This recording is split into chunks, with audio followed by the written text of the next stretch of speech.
Il y a des personnes autour de nous qui ont des parcours atypiques. Salut, je suis Frédéric Azoulay et je suis heureux de vous retrouver sur ce nouvel épisode de La Combinaison. L'idée de ce podcast est de rencontrer des personnalités qui ont eu des destins exceptionnels dans leur domaine. Entrepreneurs, sportifs, écrivains, artistes, je vous fais partager leur expérience, leur parcours lors d'une conversation sans filet. Découvrons ensemble la combinaison des événements qui ont fait leur succès. A tout de suite avec mon invité. Aujourd'hui, mon invité est Philippe Gabillier, qui est professeur de psychologie et de management à ESCP Europe. En parallèle de son activité d'enseignant, c'est un conférencier renommé, spécialiste de l'optimisme, de la chance, des changements bénéfiques et de la réussite heureuse. Je suis très fier qu'il m'ait consacré autant de temps. Vous allez voir, ou plutôt écouter, il est passionnant. Il nous parle de chance, d'optimisme, de changement de vie, d'audace, de leadership. Comme dans ses livres, il illustre ses propos avec de nombreux exemples. C'est prodigieux. Mais je n'en dis pas plus, voici ma conversation avec Philippe Gabillier. Bonjour à tous, je suis ravi aujourd'hui, mais vraiment ravi de recevoir Philippe Gabillier. Philippe, tu es professeur de leadership et de psychologie sociale à ESCP Europe. Oui, bonjour. Une des 3 parisiennes, comme on dit. Voilà. Tu es écrivain, conférencier. Et là, c'est intéressant parce que nous sommes vraiment sur le cœur du podcast, la réussite.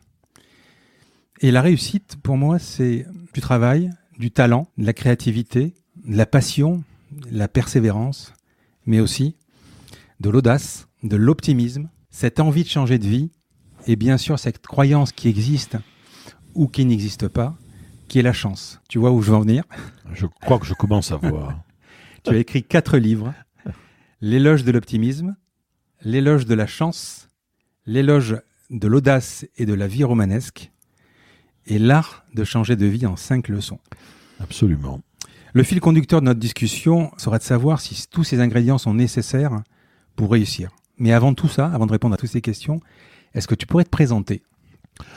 Eh bien oui, écoute, avec grand plaisir. Donc moi je suis un gars du Sud, hein. Je suis bordelais d'origine. Tu vois, je suis né à Bordeaux. J'ai grandi enfant, tout petit garçon. J'étais dans le Pays Basque chez mes grands-parents. Et j'ai fait toute ma scolarité vraiment à Bordeaux. J'ai quitté Bordeaux, j'avais 25 ans. Et donc, ça commence à faire pas mal de temps, puisque moi, je suis dans ma 62e année, tu vois, donc ça commence à faire un bail. Après cette vie bordelaise, je suis arrivé à Paris, que j'ai pu quitter, où j'ai fait plein de métiers. J'ai été consultant, j'ai travaillé aussi comme cadre opérationnel dans le monde de la banque et de l'assurance pendant quelques années, pas très longtemps, faut dire. Et un jour, j'ai eu la chance de pouvoir reprendre ma carrière académique en étant recruté par l'ESCP, qui s'appelait pas encore ESCP Europe. Et ça m'a permis vraiment à la fois d'enseigner, parce que c'était ce qui m'intéressait vraiment beaucoup, de continuer à faire de la recherche appliquée sur tous ces sujets de développement, et en particulier de développement personnel. Et puis comme j'avais commencé dans fin des années 80 à développer une activité de conférencier professionnel, donc dans le fond être payé par des entreprises pour prendre la parole sur des formats courts pour créer un impact sur leurs collaborateurs, ce qui est une des définitions du conférencier d'entreprise. Voilà, donc j'ai pu mener de front ces 2 activités depuis toutes ces années, et ça m'a encore laissé un peu de temps pour écrire quelques ouvrages, et je continuerai d'ailleurs, j'espère, à en écrire beaucoup d'autres. Voilà. Les conférences avant ces ouvrages, c'était sur quel thème ? Moi, j'ai fait beaucoup de conférences sur les vendeurs, hein, parce que je venais de ce monde-là. Je venais du monde de la fonction commerciale en tant que consultant, en tant qu'opérationnel en entreprise. J'avais été élu dans une fédération professionnelle qui sont les dirigeants commerciaux de France pendant pas mal d'années, et j'ai écrit beaucoup de bouquins sur la vente et le commerce et le commercial entre, en gros, 1988 et je crois que les derniers que j'ai dû faire, ça va être autour de l'an 2000. Donc je faisais beaucoup de conférences sur la motivation, sur la prospective des métiers, sur le management déjà, j'avais inventé quelque chose sur lequel j'ai tourné pendant pas mal d'années, qui s'appelle le mental anti-crise. J'avais inventé un produit aussi dans les années, alors là c'est en 86, s'il s'appelait l'ego training, tu vois, pour s'entraîner soi-même. Enfin, bon, voilà, ça faisait partie de tous ces univers-là, mais l'essentiel de mon activité était véritablement, en tant que conférencier, dans le monde des forces de vente, des conventions de vendeurs, des choses comme ça, ce qui a été mon univers de référence pendant au moins 2 décennies. D'accord. Tu es prof de leadership. Mm-hmm. Qu'est-ce que c'est le leadership ? Le leadership, c'est en fait l'ensemble des mécanismes qui font que dans une organisation, dans une entreprise, des acteurs vont décider à un moment donné de faire confiance à d'autres acteurs, de se mobiliser sur des projets, de croire en une vision. Bon. Et donc, c'est en gros ce qui va donner du liant au management. Le management est là pour faire en sorte que voilà, on utilise de façon optimale les ressources, qu'on soit le plus efficace possible, le plus efficient. Mais voilà, le petit supplément d'âme, il va devoir être donné par autre chose. La capacité que des hommes et des femmes vont avoir sur le terrain, dans leur niveau de responsabilité, de donner envie, de créer du désir pour agir, de remonter le moral des troupes, de rendre plus optimistes face aux risques ou face aux challenges, etc., etc. C'est toute cette dimension-là, en fait, le leadership, c'est toute cette dimension de dynamique humaine autour de la conduite des équipes. Mais le gars qui a une propension, par exemple, à devenir un leader, tu vois, le gars qui parle bien, qui a... Alors, je sais que ça va être un débat, le charisme. Le type qui parle relativement bien, qui rentre dans une pièce, qui dégage une aura, qui est assez à l'aise, est-ce qu'il a une propension à devenir plus un leader ou on peut devenir un leader ? Est-ce que ça s'apprend ? Alors, il y a des choses qui s'apprennent. Il y a des choses qui s'apprennent. Tout le monde peut apprendre. Par exemple, tu parlais de l'expression. Oui, on peut par exemple apprendre à s'exprimer mieux. On peut apprendre à structurer un discours. Il y a des choses qui ne s'apprennent pas. L'honnêteté, ça ne s'apprend pas. Ouais. La conviction, ça ne s'apprend pas. Ce qu'on appelle la congruence, c'est-à-dire être un homme ou une femme qui fait ce qu'il dit ce qu'il fait, ça ne s'apprend pas. En revanche, le leadership en tant qu'objet de développement d'un individu, en fait, c'est ce qui intéresse beaucoup les écoles, c'est ce qui intéresse beaucoup les organismes de formation. Peut-on développer le leadership ? Alors, qu'est-ce que ça veut dire développer le leadership ? Ça peut vouloir dire pour certains, déjà, apprendre à mieux se connaître soi-même. C'est-à-dire, être capable de répondre à une question qui n'est pas toujours évidente, c'est quel type de leader suis-je ? Et dans quel type de circonstances ? Parce que je pense que la question fondamentale, elle est là. Aujourd'hui, développer son leadership, c'est d'abord se rapprocher des situations ou des contextes dans lesquels l'homme ou la femme qu'on est sera le plus susceptible de créer une attraction, une mise en mouvement, une mobilisation. Parfois, tu as des gens en fait qui sont passés à côté de leur propre leadership parce qu'ils n'ont jamais été au bon endroit. Ils n'ont jamais été au bon endroit. Et pour moi, l'idée fondamentale, de toute façon, c'est être au bon endroit. C'est ce qu'on appelle, je ne sais pas si tu connais cette histoire, ce qu'on appelle l'histoire de la vieille montre. Non, c'est un gars qui est sur son lit de mort et son fils est là et il lui dit, tiens, voilà une montre qui est dans la famille depuis 200 ans, je te la donne, va la vendre, va à l'horloger du coin, va la vendre et tu me diras. Alors le jeune, il prend la montre, il va à l'horloger du coin, et l'horloger du coin lui dit « Oh, mais non, ça vaut 15 €. » Alors il revient, il dit 15 €. Il dit « Non, ça n'a pas 15 €. » Essaye de voir quelqu'un d'autre. Va voir un des antiquaires dans le bazar, va voir un peu. Et il revient, il dit « Je m'en donne 30 €. » Il dit « Non, ça n'a pas. » Tu devrais aller voir les gars du musée de la ville. Ah oui, je vais aller voir les gars du musée de la ville. Et le jeune va au musée de la ville. Et le gars au musée regarde la montre, il dit, mais vous vous rendez compte, c'est rarissime, c'est un mouvement qui a 200 ans, mais ça vaut $1 million. Et donc il revient, il dit ça à son père. Et son père lui dit, voilà, ça tu vois, la montre elle est pour toi, mais la leçon elle est aussi pour toi. Oui. Sois toujours à l'endroit où les gens sont capables de comprendre ta vraie valeur. Et les endroits où ils ne sont pas capables de comprendre ta vraie valeur, il vaudrait mieux que tu t'en ailles. Moi je pense que c'est ça, l'idée d'optimisation elle est là. C'est de se dire, toujours essayer d'aller à l'endroit où je serai le plus à même peut-être de faire la différence. Et ça, c'est un élément de développement de soi qui est clé. Hein. Après, derrière, apprendre le leadership. Bon, déjà, il faut qu'il y ait le désir. Est-ce que vous voulez exercer le pouvoir ? est-ce que vous voulez exercer l'autorité? Est-ce que ça vous branche d'avoir des gens qui vont vous suivre? Tu as des gens qui sont vraiment heureux quand ils sont dans un mode un peu, tu vois, ou expert, ou conseiller du prince, ou des choses comme ça. Là, ça ne les intéresse pas, le leadership. On n'est pas... Et ce qui est dommage dans beaucoup d'écoles aujourd'hui, des écoles de management, entre autres, c'est une espèce d'injonction au leadership, tu vois.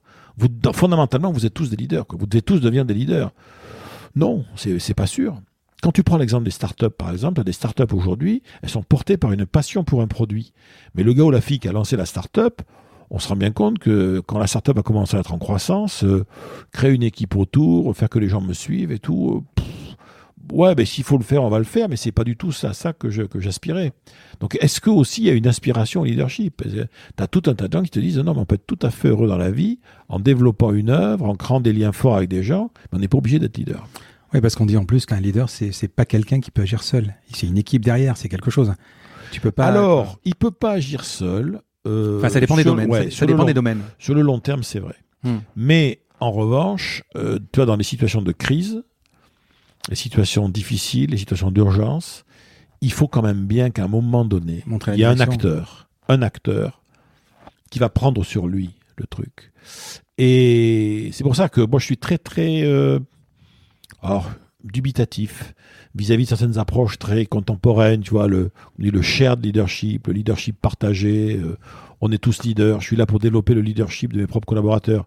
Oui, incontestablement, mais si à un moment donné, on m'a mis moi dans une responsabilité au sommet d'une structure, ou au centre d'une structure, avec le salaire qui va avec les avantages qui vont avec, je veux bien faire du shared leadership, mais on peut parfaitement faire partager la réflexion, tu vois, sur un sujet, on peut même partager la prise de décision, mais à un moment ou à un autre, il faut bien qu'il y ait un acteur qui assume.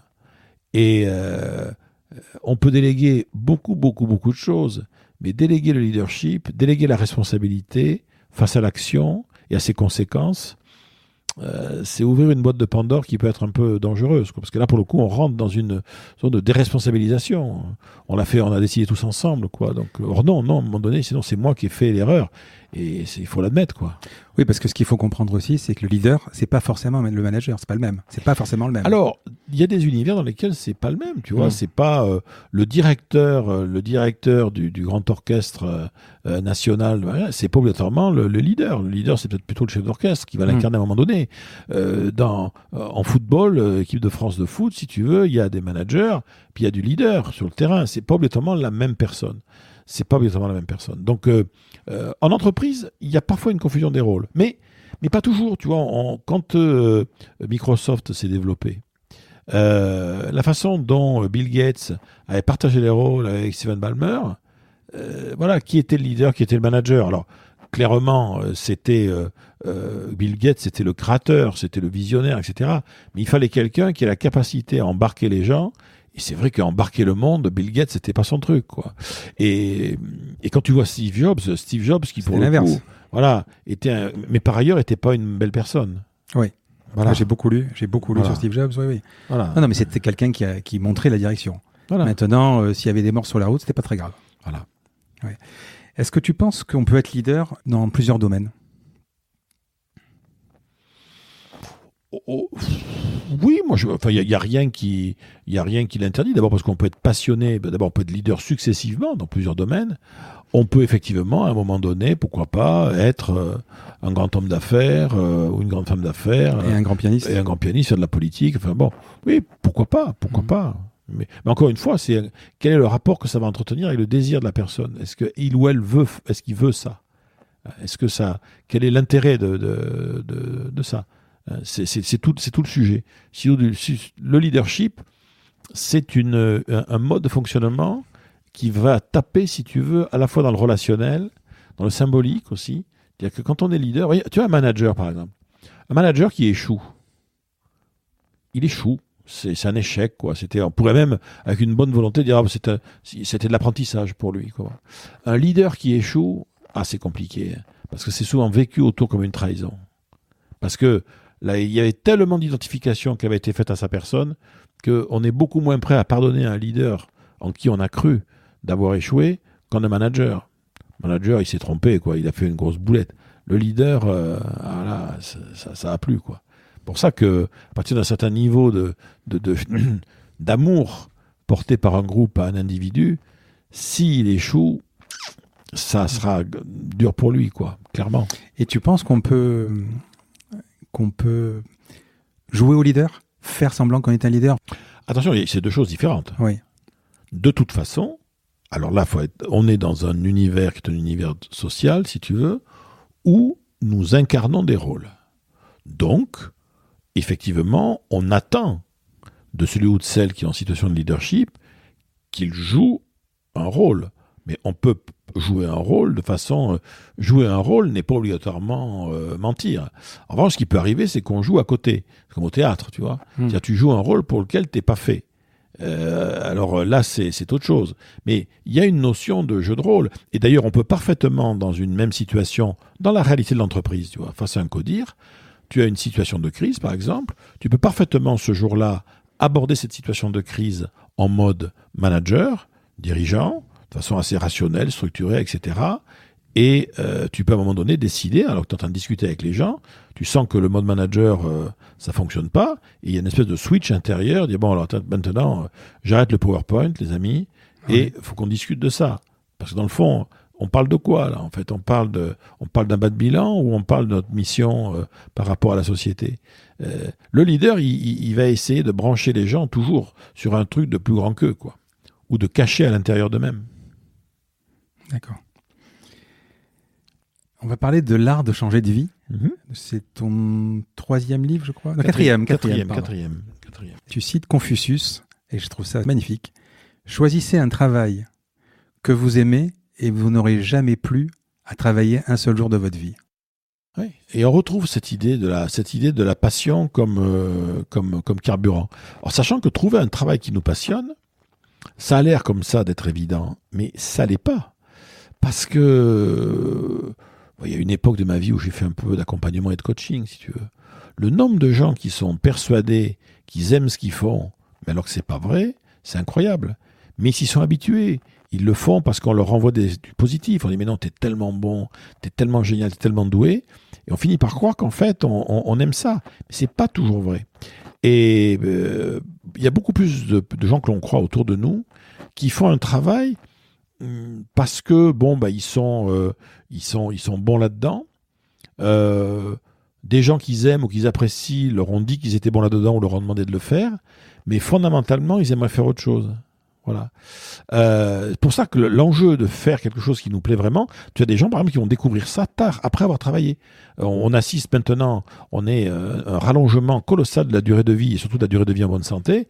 Tu as des personnes qui vont découvrir ce pourquoi elles étaient faites, souvent après leur retraite, assez tard. Ce qui est tout à fait nouveau dans l'histoire humaine, parce que la période de la retraite jusqu'au milieu du XXe siècle, c'est une période qui était complètement rikiki, tu vois, c'était... Bismarck, quand il avait demandé à ses actuaires de calculer l'âge de départ à la retraite, il leur avait dit clairement, faites en sorte qu'il la touche le moins longtemps possible. Tu vois. Alors qu'aujourd'hui, il faut voir que dans un pays comme la France, par exemple, un salarié prend sa retraite, il a devant lui, potentiellement, ce qui était l'équivalent d'une vie humaine complète travaillée il y a 2 siècles. C'est-à-dire que moi, j'ai eu des exemples comme ça de gars, un type qui était instit, que j'avais rencontré dans la région de Limoges. Le gars était instituteur. Et il est instituteur depuis le milieu des années 50, tu vois. Il fait sa carrière et tout, et il prend sa retraite. Bon, il prend sa retraite à 55 ans. Je sais même pas, je sais pas en quelle année, moi, autour des années 70, il prend sa retraite, quoi. 55 ans, fini, terminé. Et le gars, à ce moment-là, il décide de devenir entrepreneur. Il crée une boîte. Et moi, j'ai assisté à la cérémonie où il vendait sa dernière boîte. Il avait 96 ans. Et le gars, il disait, j'ai passé plus de temps dans ma vie à être chef d'entreprise que instit. Alors qu'il avait fait une carrière complète d'instit. Et à l'époque où les gens s'arrêtaient pour aller planter leurs choux, lui, il a dit, non, je vais enfin maintenant faire ce qui me plaît. C'était incroyable. C'était quand même assez incroyable. Mais tu penses que de façon générale, on aime son travail ? Alors en France, je sais qu'il y a un certain bashing sur le travail. Est-ce qu'on aime son travail ? Tu sais, ça renvoie à la... Excuse-moi, pardon. Je vais reformuler parce que c'est un peu différent. Est-ce qu'on aime travailler ? Ce qui est encore un peu différent. Tout dépend, en fait, de ce qu'on va mettre derrière le mot travail. C'est-à-dire que En latin, il y avait 3 types de travail. Il y avait labor, il y avait ars et opus, qui sont les 3 sens du mot travail. Labor, c'est le travail laborieux, quoi. Tu vois, labor, c'est tu vas à l'usine, le gars qui, les techniciens de surface, les machins, le mec qui fait de la saisie sur son écran. Le test de caisse. Ouais. Voilà, ça c'est labor. Ars, c'est le plombier qui vient chez toi, c'est le menuisier, ça peut être même pourquoi pas le consultant qui travaille sur un projet. Bon. Et puis tu as opus. Opus, c'est celui qui a l'impression que en faisant ce qu'il fait, il fait un truc qui va au-delà de lui, quoi. Donc ça peut être pour certains, tu vois, le gars qui écrit, qui fait cours à des élèves, mais avec une vocation. Tous les métiers de vocation, ils sont opus, un peu. Tu vois, il y a une œuvre derrière, même si c'est une petite œuvre, mais il y a cette notion-là. La personne qui a le sentiment qu'elle se lève le matin pour ars ou opus, il n'y a pas de... ça va, quoi. Hein. En revanche, si j'ai l'impression d'être dans le labor, il y a problème.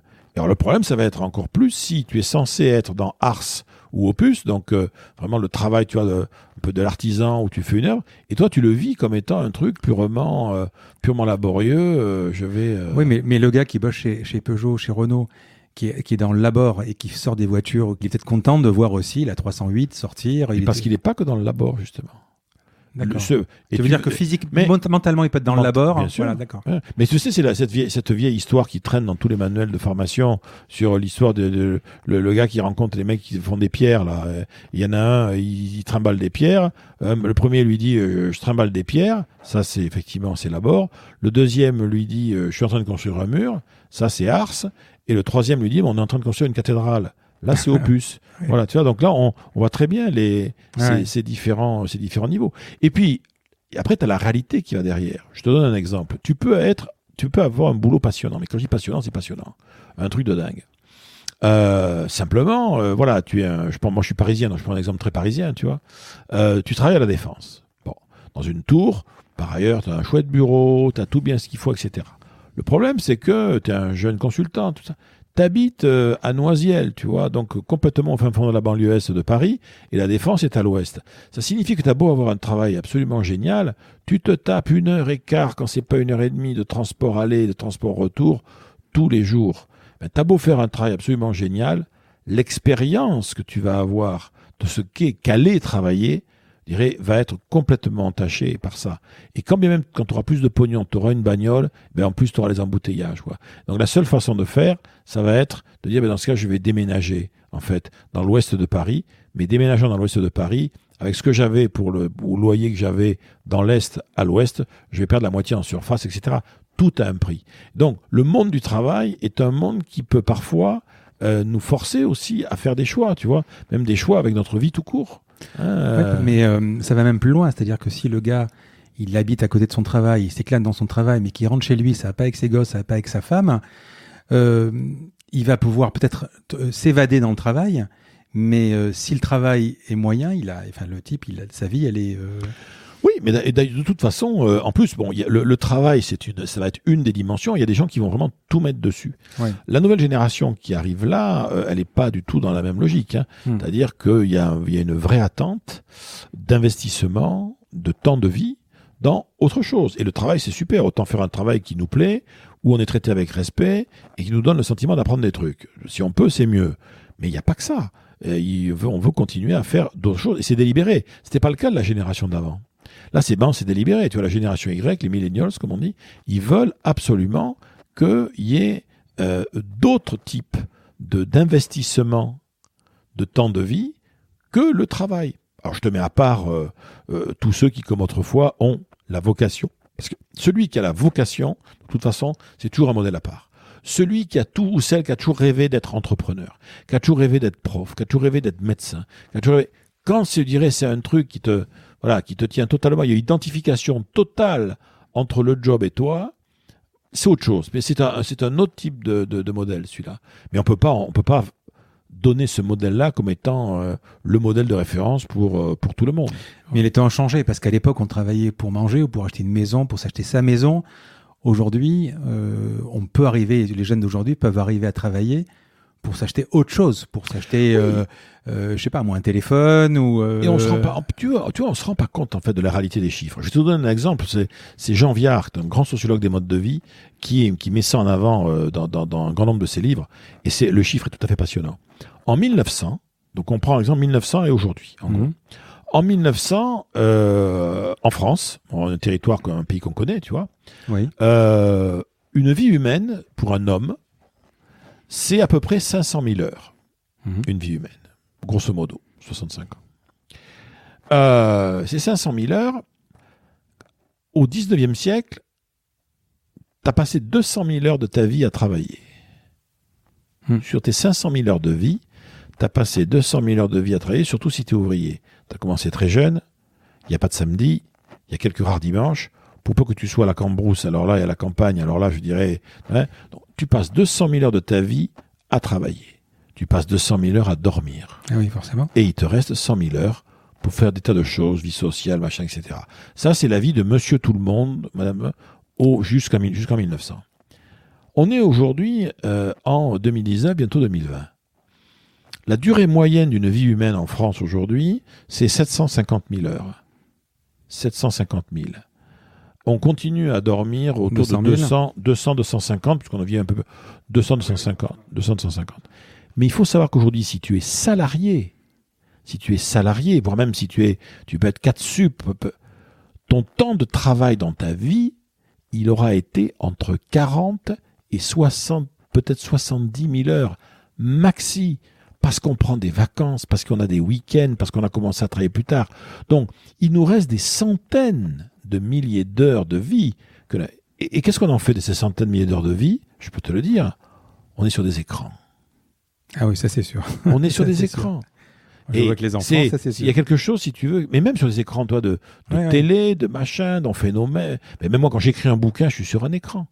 J'écris des bouts à la main, mais à un moment donné. Donc, on est le temps de vie, je dirais, et le temps de vie sur écran, c'est quelque chose qui est totalement incompréhensible, effectivement, pour quelqu'un qui vit au 19e. Mais nous, c'est une autre façon d'être. Mais il y a deux types de vie sur écran. Il y a la vie sur écran à valeur ajoutée et il y a la vie sur écran absurde. C'est-à-dire où on est uniquement dans le gars qui travaille, tu veux écrire des articles, tu vois, sur un écran, mais tu crées quelque chose. Tu passes ton temps sur des jeux vidéo, sur des trucs comme ça. C'est vain, quoi. Tu vois, c'est un temps de pur divertissement au sens pascalien du terme, quoi. C'est-à-dire quelque chose qui me divertit des éléments de la vraie vie. Mais en fait, on a beaucoup de temps. C'est ça qui est d'ailleurs assez flippant, hein, on peut dire. L'homme moderne, la femme moderne, on a beaucoup, beaucoup, beaucoup de temps. Et la vraie question, c'est on en fait quoi? Et pourtant, il y a des gens qui veulent changer de travail ou changer de vie pour avoir plus de temps. Oui, ils veulent avoir plus de temps et... Alors, des fois, ça marche. C'est le work-life balance, c'est ça? Ouais. C'est le work-life balance. C'est de se dire pourquoi je veux changer. D'ailleurs, tu vois, les choses à changer sont en très petit nombre quand tu réfléchis bien. Quelqu'un qui te dit qu'il veut changer de vie, souvent, il y a un lieu. Si je déménage, si je pars en province, ça se passera différemment. Si je m'expatrie, au Portugal, en Chine, à Marseille, ça se passera différemment. Mais là, c'est fuir. Non, pas obligatoirement, parce que non. Bon, non, parce que puis la fuite en elle-même, elle est pas. La fuite, elle est dans le regard de l'autre. Non, il dit moi, je fais comme on fait tous les nomades depuis la nuit des temps. Il y avait un endroit où j'étais pas bien, je me tire, quoi. Je vais ailleurs, je vais chercher la richesse ailleurs. Les gars qui ont développé la frontière américaine, si tu veux, qui ont été au fin fond de l'Ouest. On ne peut pas dire vraiment qu'ils fuyaient, ou alors s'ils fuyaient intellectuellement, ils fuyaient la misère, ils fuyaient les pogroms, ils fuyaient les persécutions, tout ça. Enfin bon, en fait, l'idée fondamentale, c'était quand même de bâtir autre chose ailleurs. Donc la fuite, c'était en anglais on dirait the trigger event, c'est l'événement déclencheur. Mais ils étaient là pour bâtir. Donc, soit on va changer de lieu, soit on veut changer d'activité. En gros, je vais changer de métier parce que c'est le métier que je fais qui me plante. Bon. Après, tu as des gens qui ont des changements de vie plus radicaux. Ils disent non, moi, je vais changer ma relation avec les autres. Alors, des fois, d'ailleurs, ça veut dire que je vais changer les autres. Je veux plus. Il y a des gens qui divorcent, même ils arrêtent de fréquenter certains amis et ils vont plutôt dans d'autres univers, tu vois, de relations sociales. Bon. Et puis, tu as des gens qui ont des changements qui sont intérieurs. Voilà, à un moment donné, il y a un changement dans leur perspective même, tu vois, dans le plan. Ils changent le plan. Donc, on joue plus à la même histoire. je change le synopsis, je change le scénario de ma vie. C'est ce que d'ailleurs, alors tu sais que j'ai lu deux de tes livres, mais pas les 4, mais je vais les lire. Dans un de tes livres, donc celui de l'art changé de vie, tu fais une belle analogie avec le théâtre. Oui. C'était vraiment ça, à savoir tu es au théâtre et des fois tu dis je joue une pièce là, mais il y a un truc qui va pas. Alors je dis là je suis dans une espèce de décor un peu aseptisé, il faudrait un décor qui a un peu plus de corps, etc. Ça serait mieux. Pourquoi pas? Tant que c'est là, c'est un changement de premier niveau, tu vois. Mais le décor peut changer beaucoup de choses. Je te prends un exemple. Il y a une pièce très célèbre du répertoire français qui est Cyrano de Bergerac. Philippe Torton, il l'a joué dans un décor d'asile psychiatrique. Ils n'avaient rien changé au texte. Simplement, le décor était un décor d'hôpital. Et donc on se rend compte, ça n'est jamais dit dans la pièce, puisque c'est le texte de Rostand, mais en fait ce sont donc des malades mentaux qui sont dans un hôpital et qui rejouent l'histoire de Cyrano, mais alors ils ont une 15 ans moins. Donc tu veux, le changement de décor change le sens de ce que tu fais. Être prof, t'es prof, mais t'es prof dans une cité, ou t'es prof et tu décides de partir dans une école de campagne, etc., etc., le décor va changer et ça va probablement avoir un autre impact derrière. Dans le théâtre aussi, c'est les gens qui jouent avec toi qui te vont pas. La pièce, elle te va bien, mais t'aimes pas les gens qui jouent avec toi. Tu voudrais jouer la même pièce, mais avec d'autres. Bon. Des fois, c'est la mise en scène qui te plaît pas. Alors, si ce n'est que la mise en scène au théâtre, elle est faite par d'autres, là, des fois, la mise en scène, elle est plutôt faite par toi. Donc, tu veux changer la mise en scène. Puis, il y en a qui veulent carrément changer l'histoire. Ils disent non, mais de toute façon, je suis en train de jouer le malade imaginaire, ça m'intéresse plus. Je suis en train de jouer l'avare, ça m'intéresse plus. Je veux jouer autre chose, quoi. Je veux jouer une autre pièce, je veux jouer une autre histoire. Ou je veux la jouer différemment. Il y a aussi l'histoire de la jouer différemment. J'ai une très jolie anecdote de théâtre sur ça, sur le jouer différemment. Juste après la Deuxième Guerre mondiale, après la Libération, on avait demandé à Charles Dulin de jouer l'avare. Mais comme en fait, Charles Dulin était très âgé à l'époque, et il y avait un engouement formidable pour le théâtre, il fallait qu'il le joue 3 fois dans la journée. Et il disait, mais à l'âge que j'ai, vous allez me tuer, quoi. Et donc, il y avait ce qu'on appelait une matinée, donc il jouait vers 14h, 15h. Il y avait une première soirée qui était à 19h, et puis un truc de nuit à 22. Et il avait dit, bon, moi, je veux bien jouer l'avare 3 fois, mais les autres, ils jouent, c'est des jeunes, mais moi, vous allez me laisser jouer 3 avars différents, parce que sans ça, je m'en sortirais pas. Et donc, ils jouaient, en fait, à 14h, c'était la matinée, il y avait souvent des enfants dans la salle, un avare très marqué, commedia dell'arte, très bouffon, très clownesque, etc., parce qu'il avait encore l'énergie, c'était en début d'après-midi. Il jouait un avare très calé sur les instructions de Molière en première soirée, et en fin de soirée à 22h, il jouait un avare tout en intériorité, extrêmement sombre, complètement tragique, etc. D'abord parce qu'il était crevé, donc il fallait absolument qu'il s'économise. Et il y avait un journaliste à l'époque du Figaro qui était allé voir les 3 pièces, qui avait dit, c'est dément, je me suis tapé l'avare 3 fois de suite dans la même soirée, 3 fois, incroyable, tous les mecs jouent pareil, sauf Dulin qui joue différemment, j'ai vu 3 pièces différentes. Donc c'est ça qui était, tu vois, le fait aussi de jouer sa vie parfois différemment, d'avoir une autre façon de jouer son propre rôle. Dans ce cas-là, c'est le leader aussi qui change tout. Ah oui, absolument. Tout, et comme quoi, tu vois, la notion de prise de rôle est une notion qui est très importante. Et d'ailleurs, on peut aussi se dire, qu'est-ce qu'on attend de moi en tant que leader? Qu'est-ce qu'on attend de moi comme rôle? Est-ce qu'on attend de moi que je sois celui qui rassure, ou celle qui rassure, celui qui va au contraire stimuler, booster? Est-ce qu'on attend de moi que je sois celui qui va éclairer, qui va donner les points de repère pour l'avenir? Il y a plein de... Toujours se demander aussi de quoi les autres ont besoin. C'est les 2 questions clés dans le fond. Les 2 questions clés, c'est de quoi les autres ont-ils vraiment besoin? Quand je dis les autres, c'est mon équipe. Et puis la deuxième question qu'on doit toujours se poser, même tous les matins, celui qui est en poste de responsabilité, tous les matins dans sa glace, il devrait se poser la question, c'est comment travailler avec moi, quoi. C'est-à-dire que voilà, celui qui me fréquente au quotidien, qu'est-ce qu'il vit comme expérience? Est-ce que je suis un gars que j'aimerais suivre, moi? Est-ce que j'aimerais que quelqu'un me dise ce que moi je dis? Quelqu'un qui au quotidien me voit fonctionner, qu'est-ce qu'il voit, qu'est-ce qu'il entend, qu'est-ce qu'il perçoit, qu'est-ce qu'il ressent? Et c'est ce travail, je dirais, d'introspection, mais d'introspection très active, tu vois, très, très dynamique, fondée sur l'expérience. Pour moi, c'est l'élément clé, l'expérience. C'est quand quelqu'un est en interaction avec moi, qu'est-ce qu'il vit comme expérience? Pour moi, il y a rien en dehors de l'expérience de l'autre. Bon, il y a mon expérience à moi, bien évidemment, mais s'interroger, par exemple, sur son management, On peut faire des tests et tout pour savoir quel type de manager on est. Bon. Bien sûr. Mais la question clé du management et du leadership, c'est celui ou celle qui interagit avec moi au quotidien, en réunion, machin, qu'est-ce qu'il vit comme expérience de mon fait? Le fait d'être en interaction avec moi, ça lui donne envie de quoi? Ou au contraire, ça le plombe sur quoi? Ça fait qu'il se sent fier d'eux ou il se sent mal parce que toujours repartir de l'expérience comme étant le point élément. Et tu vois, en marketing, les gens le font bien maintenant. On t'explique bien que la satisfaction client, c'est un concept un peu intello. Ce qui compte, c'est l'expérience client. Le client, il est venu dans ton magasin, il a acheté le produit chez toi. Qu'est-ce qu'il a expérimenté? L'expérience, c'est une attitude, l'expérience. C'est-à-dire, c'est dans le mental, c'est dans l'affect, l'émotionnel, qu'est-ce qu'il a ressenti, et puis c'est dans le comportement. Ça lui donne envie de faire quoi? Bien sûr. Ou pas. Dans le changement de vie, tu travailles plutôt sur le changement subi ou volontaire? Non, moi je pense qu'il y a les deux dans le fond. Le point de départ est différent. Le changement subi, j'ai pas demandé, je dirais, à ce que mon conjoint me quitte. J'ai pas demandé à me faire licencier. J'ai pas demandé à attraper une maladie chronique grave. Bon.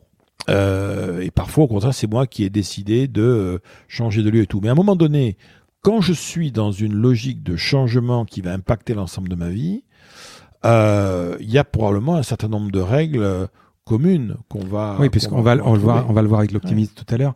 C'est-à-dire que chaque fois qu'il y a une situation difficile subie, donc dans ce cas-là, tu peux arriver à que ça devienne une opportunité. Oui, ça peut être ça. Mais ça va être dans un deuxième temps. Il faut déjà au départ comprendre que dès l'instant où j'ai un changement de vie, soit subi, soit délibéré, il a une première conséquence, c'est que il fait très très très souvent sortir les autres, ceux qui sont autour de moi, de leur zone de confort. C'est-à-dire que ça, et ça c'est un point clé, tu vois. Moi, si demain je tombe malade, gravement, on va pas me le dire parce que mais ça a posé un problème à mon épouse, mes enfants, mes amis, mes patrons, etc. Ce changement de vie-là, il s'en serait bien passé eux aussi, quoi, tu vois. Bien comprendre que, et si toi demain tu dis, bon, j'en ai marre, je dois tout plaquer, je pars habiter à Marseille, je laisse tomber le SCP, je vais aller travailler chez Kedge, ça sera beaucoup mieux, et puis bon, j'ai mes raisons, mais je fais sortir brutalement tout un tas de gens autour de moi de leur zone de confort. Pour moi, c'est une des caractéristiques clés. Le changement de vie est un changement qui doit presque toujours faire l'objet à un moment donné, si on veut qu'il se passe bien, d'une négociation avec ses proches. Que le changement d'ailleurs soit subi ou délibéré. Et voilà, à partir de maintenant, ça va se passer comme ça. La vie va être structurée avec ces règles du jeu-là. Et donc, il faut qu'on en parle, quoi, parce que c'est pas naturel d'accepter le changement de vie de l'autre. Mais après, il y a l'ennui, c'est-à-dire que tu peux avoir un gars qui a un bon boulot, qui a une bonne famille, qui fait des loisirs, qui fait du sport, et puis ça lui va pas. Comme les acteurs qui sont des fois qui ont la réussite, la richesse, la notoriété, tout, et puis ils se suicident ou ça va pas. Donc ouais, cela dit, quand tu vois la après, peut-être qu'il y a la solitude aussi. Il y a la solitude, il y a cette dimension-là. Le passage à l'acte, ça arrive pas quand même comme ça. Oui, c'est autre chose. Ouais. Heureusement. Mais l'ennui est un élément clé, c'est clair. Hein. Et l'ennui, mais l'ennui reste quand même une perte de perspective. C'est-à-dire que celui qui s'ennuie, alors qu'il fait, surtout il s'ennuie alors qu'il reçoit parfois des feedbacks positifs, tu vois, des félicitations, des applaudissements, ses bouquins se vendent, etc.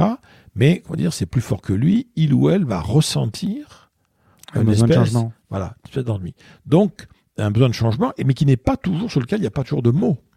C'est-à-dire, si on disait, alors tu veux vivre comment il pourrait peut-être pas te le dire, ou on va te dire, oui, de toute façon, il faudrait que j'aille ailleurs, il faudrait que j'aille à la campagne. Et souvent, la caractéristique du fantasme de changement de vie, c'est que c'est un fantasme qui est décontextualisé. C'est-à-dire, la personne dit, il faudrait que je me barre, je vais tout balader, je m'installe à Bora Bora, je vais... Oui, ok, mais ça, c'est ok. Mais simplement, aujourd'hui, je suis inséré dans un réseau de liens sociaux. Et donc, par définition, si je cherche à tout envoyer balader, je vais déclencher des contre-mesures, tu vois, ou des anticorps, comme ça, autour de moi. C'est un peu logique. Hein. Mon environnement, il est rarement, quand je change de vie, c'est rare que mon environnement soit globalement consensuel et m'accompagne dans ce changement de vie. Mais oui, tu as raison, vas-y. Et quand c'est le cas, je dirais, ça peut avoir deux significations. Soit qu'en fait, c'est un changement de vie qui n'en est pas un, c'est-à-dire que les gens savent que de toute façon, ça ne changera rien ou on n'ira pas jusqu'au bout, ou on ne sait jamais, si ça se trouve, ça peut aussi être le fait, quand les autres se mettent à accepter ce changement de vie, c'était peut-être le sens, c'était le moment ou jamais pour y aller. Tu vois, c'est des couples, par exemple, qui décident ensemble de changer de boulot, d'aller habiter ailleurs et tout, et ça va effectivement les sauver. Oui, parce que le changement de vie, ça peut être aussi l'ennui, mais ça peut être aussi la peur de l'avenir. On parle d'une crise de la quarantaine, la fameuse. À un moment, le gars, il a la nostalgie du passé, de ce qu'il était jeune, et il se dit ma femme, j'ai envie de rester les 40 années qui me restent avec elle. Il a peur de l'avenir, il a peur de rater quelque chose et il ne se contente pas. Est-ce qu'on a de l'ambition quand on change de vie? Est-ce que c'est démesuré? Démesuré dans le sens pas mesuré? C'est plutôt pas mesuré. Oui. Plutôt pas mesuré, parce que quelqu'un qui veut changer de vie est dans un projet, il va pas commencer à aborder ce projet de nouvelle vie en mode comptable, ça collerait pas. Mais tu vois, la notion de crise de milieu de vie, par exemple, c'est un concept qui est en train de s'étioler parce que elle commence de plus en plus tôt, elle finit de plus en plus tard, et t'as même des crises de vie des crises de milieu de vie entre guillemets précoces. Tu vois, des jeunes qui sont diplômés de grandes écoles, ils travaillent pendant 2 ans dans un cabinet conseil, etc. Puis tout d'un coup, ils disent mais qu'est-ce que je fais là? Qu'est-ce que je fais là? Ou pareil, des gens qui ont 55, 60, 65, et puis qui, à un moment donné, à 65 ans, disent, mais attends, mais il me reste peut-être 15 ans, 20 ans, 20 bonnes années, ça sera pas ça. Je veux autre chose. Donc, mais autrefois, si tu veux, nos arrière-grands-parents, ils vivaient dans un rayon de 30 km autour de là où ils étaient nés, donc le problème ne se posait pas en ces termes-là. On était vraiment pris dans des réseaux de sociabilité qui étaient très, très, très, très, très puissants, et même, tu vois, jusqu'en 1900, en gros, l'idée même de vouloir sortir de sa condition, de vouloir mener une vie autre que celle qu'on a, n'est pas quelque chose qui est obligatoirement très, très, très, très bien vu. Mais voilà, nous maintenant, on est rentré dans une société de possibilités. Tout est possible, mais tout est possible pourquoi? Parce que faut être lucide. Se former aujourd'hui, ça coûte rien. Quand je dis que ça coûte rien, si tu es un temps soit peu organisé, quand tu vois tout l'ensemble des tutos qui se baladent sur le net, enfin, tu peux aujourd'hui, gratos, tu te formes gratuitement à tout un tas de choses ou pour lesquelles avant, il fallait vraiment mettre un peu de l'argent à la poche. Voyager, c'est un peu cher, mais globalement, quand tu sais voyager, tu te rends compte ce que tu pouvais faire avec, je sais pas moi, apprendre où tu allais pour 3000 francs français du temps du franc et où tu vas aujourd'hui avec 500 €, ça n'a aucun... 500 €, tu vas quasiment n'importe où dans le monde. Enfin, le billet d'avion. Voilà, aucune commune mesure. L'information est partout. Autrefois, elle était nulle part. Et donc, l'idée aujourd'hui, qui est une idée de la modernité, que n'avaient pas du tout même nos ancêtres, mais l'idée pour mon grand-père ou mon arrière-grand-père, qu'ils pouvaient peut-être, en ayant la vie qu'ils avaient, passer à côté de leur vie, c'est une notion qui n'était pas... Non, t'avais que quelques artistes qui avaient cette idée-là, ou des gens qui n'avaient pas, encore une fois, la vocation. Mais c'était une notion qui est apparue là. L'idée qu'on peut rater quelque chose, tu vois, ce que les jeunes appellent le FOMO, le Fear of Missing Out. L'idée qu'on risquerait de rater un truc. Mais ça, c'est très moderne. Sous-entendu, si j'essaye pas... L'argument, par exemple, si tu fais ça, tu te rends pas compte de tout ce que tu risques de perdre. L'argument de la modernité, c'est de dire, attends, mais si jamais je le fais pas, j'aurai encore plus l'impression que j'ai peut-être perdu quelque chose. Donc, on préfère, tu vois, prendre le risque de perdre parfois ce qu'on a, mais être sûr qu'on a été au bout de soi-même. Alors, tout le monde, faut savoir, tout le monde ne le fait pas, hein, parce que globalement, les quelques études qu'on a là-dessus sont elles nous remettent les pieds sur terre. On dit toujours, il y a 3 Français sur 10 qui voudraient changer de vie. Bon, ok. Puis après, tu vois, on leur pose dans les études, qu'est-ce qui pourrait vous empêcher de... Bon, il y a la pression des proches, etc. Puis t'as quand même en 3e ou 4e position à chaque fois, t'as toujours un truc qui te ramène les pieds sur terre, du genre, je me demande si mon banquier va me suivre. Donc, tu vois, ça, on est des aventuriers quand même, mais des aventuriers raisonnés quand même. Tu vois. Tout envoyer balader, c'est pas c'est pas le scénario déterminant ou majoritaire, quoi. parlant d'avenir, d'optimisme. L'optimisme, c'est quoi? C'est un pari? Qu'est-ce que c'est l'optimisme? Ah oui, on pourrait dire que c'est un pari. Je pense qu'un optimiste, c'est quelqu'un qui fait en toutes circonstances le pari que on pourrait toujours faire mieux avec ce qu'on a, avec ce qui arrive, avec les événements, etc. L'optimiste, c'est quelqu'un qui va aborder les incertitudes de la vie, les difficultés de la vie, avec vraiment un mode le plus confiant et le plus actif possible. Donc il y a une confusion souvent, tu vois, qui est faite avec le fait d'être positif. Ça m'a toujours frappé, cette histoire-là. Ah oui, les optimistes sont positifs. Et c'est pas sûr. Hein. L'optimisme, au contraire, le point de départ de l'optimisme est une grande lucidité. L'optimiste, il est optimiste parce qu'il sait qu'il est malade. Il sait il a peut-être pas obligatoirement toutes les clés en main. Il est face à une grosse difficulté personnelle. Il le sait. Mais tant qu'à faire, il va faire le pari que, au bout du compte, c'est quand même ses forces ou ses qualités qui feront in fine la différence plus que ses faiblesses.